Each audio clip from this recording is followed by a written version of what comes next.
مولاي صل وسلم دائما أبدا على حبيبك خير الخلق كلهم. مولاي صل وسلم دائما أبدا على حبيبك. وہ جوان جو ہی پروان چڑھا ان فوان شباب آیا تو اس کی پیشانی سجدے کے تقدس سے مالا مال ہو گئی. اس کی آنکھوں میں حیا اور شرم کے پہرے آ گئے. اس کے خیالوں میں پاکیزگی آ گئی. اس کی زندگی کے شب و روز نیکی کے ماحول میں بسر ہونے لگے. اس کی راتیں ذکر الہی میں، تلاوت کلام مجید میں اور دن یاد الہی میں روزے سے گزرنے لگے. وہ جوان جس کی جوانی اللہ کی عبادت میں گزری. کیونکہ جوانی اگر عبادت میں گزر گئی تو بڑھاپا تو پر نور ہے ہی ہے. سب سے مشکل مرحلہ زندگی کا جوانی کا ہے.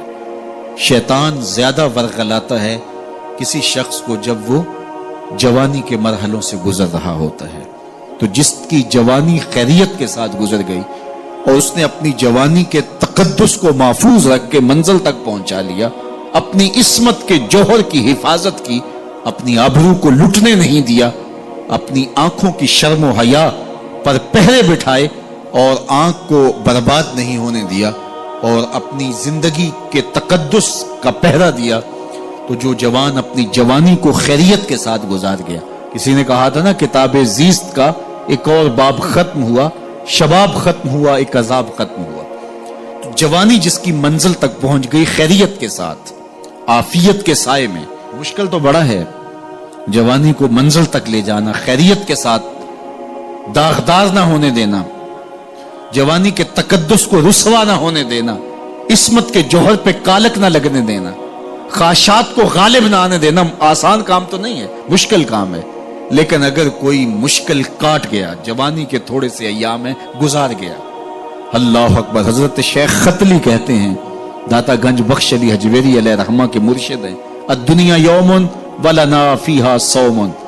وہ کہتے ہیں دنیا ایک دن ہے، ہم روزہ رکھ کے گزار رہے ہیں. تو روزہ رکھ کے سارا دن گزر ہی جاتا ہے. دوپہر بھی آتی ہے، گزر جاتی ہے، اور عصر کا وقت بھی آتا ہے، گزر جاتا ہے، کھانے کا وقت بھی آتا ہے، چائے کا وقت بھی آتا ہے، سب کچھ ہوتا ہے، لیکن گزر جاتا ہے. افطار تک بندہ پہنچ جاتا ہے. جس نے زندگی روزے کی طرح گزار دی، جس نے جوانی روزہ رکھ کے گزار دی، خواہشات کو بے قابو نہیں ہونے دیا. مشکل کام تھا لیکن اس نے مشکل کام کر دکھایا.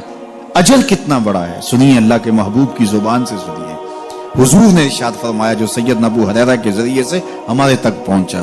فرمایا قیامت کے دن جب سورج کا رخ سیدھا ہوگا، زمین تانبے کی ہوگی، لوگ پسینے میں شرابور ہوں گے، کوئی ٹخنوں تک پسینے میں، کوئی گھٹنوں تک، کوئی کمر تک، کسی کو پسینے کی لگام دی جائے گی. اور وہ پسینہ ایسے نہیں ہوگا جس طرح یہ پسینہ ہے، اتنا گرم ہوگا. ابن رجب حنبلی کہتے ہیں اس پسینے کا ایک قطرہ اگر احد پہاڑ پہ ڈال دیا جائے تو وہ پگھل جائے، اتنا گرم ہوگا، بدبودار اتنا ہوگا. ایک قطرہ دنیا پہ ڈال دیا جائے، انسان کیا جانوروں کے دماغ بھی پھٹ جائے. اس پسینے میں لوگ شرابور ہوں گے. لیکن جس نے اپنی جوانی کو عافیت سے گزارا ہوگا، کل قیامت کے دن جب کوئی سایہ نہیں ہوگا، اللہ اس جوان پر اپنے عرش کا ٹھنڈا سایہ عطا فرمائے. وہ شخص جس کو کسی عورت نے دعوت گناہ دی اور وہ صاحب منصب تھی، صاحب جمال تھی، اور اس نے یہ کہہ کہ یہ خواہش، یہ آرزو مسترد کر دی، انی خوف اللہ. اسی طرح کوئی عورت ہے تو اس نے اپنے تقدس کی حفاظت کی، اپنی آبرو پہ پہرا دیا اور کسی پیشکش کو ٹھکرا دیا، تو فرمایا قیامت کے دن جب کوئی سایہ نہیں ہوگا، اللہ اسے بھی اپنے عرش کا ٹھنڈا سایہ دے گا. کیسا سخت دن ہوگا، اور وہ کس اعزاز میں ہوگا، کس تکریم میں ہوگا. یہ تو 4 دن 10-20 سال ہیں، اور وہ 50,000 سال کا ایک دن. پھر اس کو اللہ کا شکر ادا کرنا ہوگا کہ اللہ تو نے کتنا کرم کیا میرے اوپر کہ میری جوانی خیریت اور عافیت سے گزری، اور آج اس کا تو کتنا بہتر صلہ مجھ کو دے رہا.